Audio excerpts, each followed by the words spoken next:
এর আগের লেসনে আমরা ফাংশন সিগনেচার নিয়ে কথা বলেছি, এবার আমরা ক্লাস নিয়ে কথা বলবো। ক্লাস দিয়ে আমরা আসলে যে কোনো কিছুর আরো বেটার সিগনেচার তৈরি করতে পারি, ঠিক আছে, টাইপস্ক্রিপ্টে। তো ফাংশন দেখেছি আমরা, ভ্যারিয়েবল দেখেছি, তো ক্লাস তো দেখতেই হবে, তাই না? তো ক্লাসের ডিটেলসে নিশ্চয়ই আমরা যাবো না, আমরা অলরেডি যারা জাভাস্ক্রিপ্ট থেকে এসেছি বলে আজকে টাইপস্ক্রিপ্ট শিখছি, তো আমরা অলরেডি জাভাস্ক্রিপ্টে ক্লাস কিভাবে ইউজ হয় সেটা আমরা জানি। সো আমি একটা সিম্পল ক্লাস লিখছি, ধরেন আমার ক্লাসের নাম হচ্ছে প্লেয়ার। হ্যাঁ, প্লেয়ার নামে আমার একটা ক্লাস আছে, এবং সেই প্লেয়ারের মধ্যে আমার ধরেন বেশ কিছু, আমরা জানি ক্লাসের বেশ কিছু প্রপার্টিজ থাকে। সো আমি ধরে নিচ্ছি একটা প্রপার্টিজ আছে নেম, এবং ক্লাসের মধ্যে আমরা এইভাবে টাইপ বলতে পারবো যে নেম প্রপার্টিটা হবে হচ্ছে স্ট্রিং, ঠিক আছে। আচ্ছা, তারপরে ধরেন এজ নামে একটা প্রপার্টি আছে, সেটা হচ্ছে নাম্বার। ওকে, আচ্ছা, আবার ধরেন টাইপ, হ্যাঁ, টাইপ নামে একটা জিনিস আছে, সেটা হচ্ছে স্ট্রিং। হ্যাঁ, বা টাইপ না, আমি একবার এই সুন্দর করে দিই কান্ট্রি। হ্যাঁ, কান্ট্রি, এটা হচ্ছে স্ট্রিং। সো তিনটা প্রপার্টি আছে, এবং আমরা জানি ক্লাসের একটা কনস্ট্রাক্টর থাকে। সো কনস্ট্রাক্টরের মধ্যে আমাদেরকে কি বলতে হয়, যে মানে সেট করতে হয় ভ্যালুগুলোকে, তাই না? সো আমরা কনস্ট্রাক্টরের মধ্যে এই ভ্যালুগুলো সেট করে দিব। যেমন আমার নেম যেটা, আচ্ছা আমি একটা কাজ করি, এটাকে সংক্ষেপে লিখি নেম। হ্যাঁ, সেটা আমার ধরেন নেমটাকে আমি এন নামে পাবো, আমি একই নামে লিখলে কনফিউশন হয়, সেই কারণে আমি আলাদা নামে লিখছি। সো এটাও হতে হবে স্ট্রিং।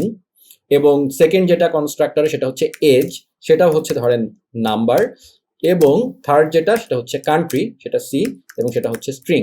তাহলে আমি একটা কনস্ট্রাক্টর ফাংশন নিলাম, এবং সেখানে আমি this dot name is equal to দিয়ে দিলাম N, this dot age is equal to দিয়ে দিলাম এ, এবং this dot country is equal to দিয়ে দিলাম সি। ওকে, সো আমার ক্লাস ডেফিনেশন হয়ে গেল। এবং ধরেন এই ক্লাসের মধ্যে প্লে নামে বা প্লেইং নামে, প্লে নামে দিই, প্লে নামে একটা ফাংশন আছে, ঠিক আছে। সো আমি প্লে নামে একটা ফাংশন লিখলাম, এবং এই ফাংশনটার মধ্যে সিম্পলি আমরা ধরেন just simply console dot log করব যে dollar name from country, sorry this dot দিতে হবে, my mistake, this dot name, this dot from, this dot country is playing. ধরেন সিম্পলি এইটুকু দিয়ে দিচ্ছি, মানে একটা প্লে নামে একটা মেথড আছে। তো সিম্পল আমার একটা ক্লাস তৈরি হয়ে গেল। এখন আমরা এই ক্লাসের জন্য কি করতে পারি, আমরা ক্লাসের জন্য অবজেক্ট তৈরি করতে পারি, রাইট? সো এই যে দেখেন, আমরা অলরেডি কিন্তু ক্লাসের মধ্যে কিন্তু আমরা প্রপার্টি ভ্যালিডেশন করলাম। হ্যাঁ, আমরা কিন্তু এই যে কনস্ট্রাক্টরের মধ্যে সেই জিনিসগুলো ইউজ করলাম, এবং আলটিমেটলি আমরা এখানে এবার সেই ক্লাসটাকে আমরা ইউজ করে একটা সত্যিকার অর্থে একটা প্লেয়ার অবজেক্ট বানাবো। সো আমরা ধরেন লিখলাম কনস্ট্যান্ট, ধরেন প্লেয়ারের নাম দিলাম Mashrafe is equal two new player, এবং সেখানে আমাকে কি করতে হবে, নেম দিতে হবে একটা স্ট্রিং। হ্যাঁ, সো আমি এখানে নাম দিলাম মাশরাফি। হ্যাঁ, এজ যেটা, সেটা দিতে হবে আমাকে নাম্বার, সেটাও দিলাম, এবং কান্ট্রি যেটা, সেটা আমাকে দিতে হবে স্ট্রিং। এই যে যখন আমি সব কিছু ঠিকঠাক দিলাম, তখন আমার জিনিসটা কাজ করলো। এখন যদি আমি এই জায়গাটায় 40 না দিয়ে আমি যদি এই 40 স্ট্রিং আকারে দেই, তাহলে কিন্তু সে এরর দিচ্ছে। সো দ্যাট মিনস ক্লাসের ক্ষেত্রেও কিন্তু আমরা এই টাইপটাকে সুন্দর মতো ইউজ করতে পারছি। ক্লিয়ার? এবং এইভাবে আমরা আরেকটা ইচ্ছা করলে করতে পারি, সাকিব, সাকিব।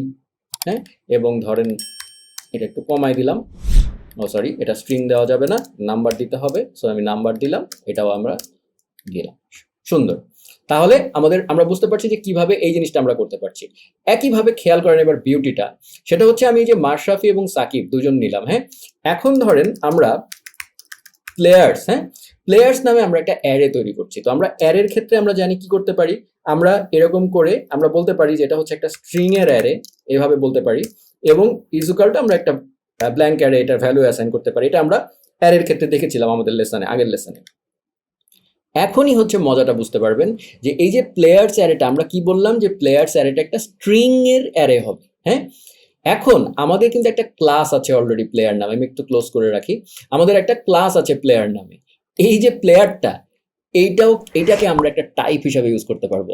লাইক কিভাবে, যেমন ধরেন এই যে আমরা বললাম প্লেয়ার যেটা, সেটা হবে একটা স্ট্রিং এর অ্যারে, তা না বলে আমি যেটা বলতে পারি, এটা হবে একটা প্লেয়ারের অ্যারে। হ্যাঁ, এই প্লেয়ারটা মানে এই যে ক্লাস, মানে এই ক্লাসের থেকে তৈরি হওয়া যে অবজেক্টগুলো আমরা পাবো, সেই অবজেক্ট দিয়ে যে মানে সেই অবজেক্টগুলো দিয়ে আমি একটা অ্যারে মানে যদি বানাই, তাহলে এই প্লেয়ার অ্যারেটা ঠিক মতো কাজ করবে। সো এখন যদি আমি এটার মধ্যে প্লেয়ার্স, তাই না, সো প্লেয়ার্স ডট পুশ, আমি যদি এটার মধ্যে এখন একটা স্ট্রিং দেই, বা ধরেন দিলাম সাকিব, কাজ করবে না। ঠিক আছে, কারণ সে বলে দিবে আপনাকে এখানে, এই যে এখানে এররটা সে দিবে, argument of type string is not assignable to parameter of type player.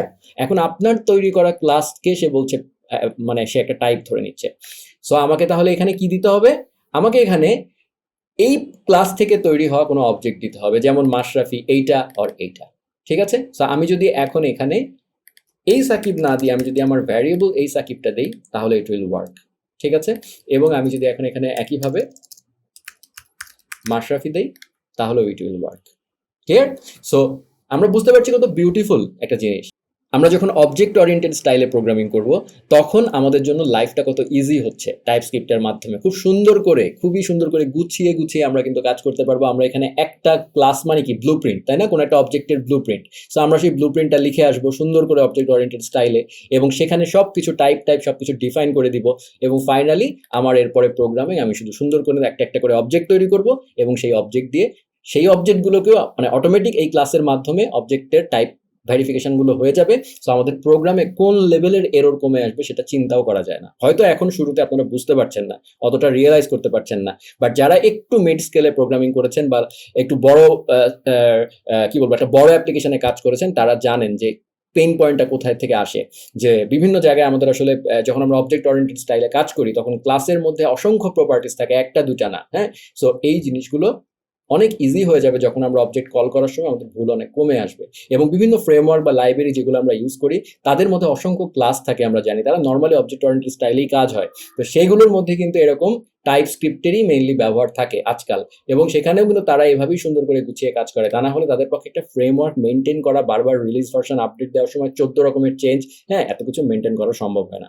So সেই কাজের জন্য, সেই ধরনের বিশাল কাজের জন্য, বড় বড় কাজের জন্য টাইপস্ক্রিপ্ট আপনার লাইফটা অনেক ইজি করে দিবে, ট্রাস্ট মি। সো ঠিক আছে, এনিওয়েজ আমরা ক্লাস নিয়ে কথা বললাম, আমরা ক্লাসের ক্ষেত্রে কিভাবে ভেরিফিকেশনটা আমরা করলাম টাইপের সেটাও আমরা দেখলাম।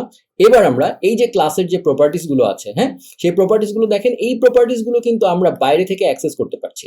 লাইক ধরেন এই যে, যেমন ধরেন আমি এই যে অবজেক্টটা তৈরি করেছি না মাশরাফি, হ্যাঁ, সো আমরা কিন্তু এই console.log আমরা কিন্তু মাশরাফি ডট, দেখেন আমাকে কিন্তু টাইপস ওইটার কারণে আমি সাজেশনও পাচ্ছি। সো মাশরাফি ডট নেম আমি কিন্তু অ্যাক্সেস করতে পারছি।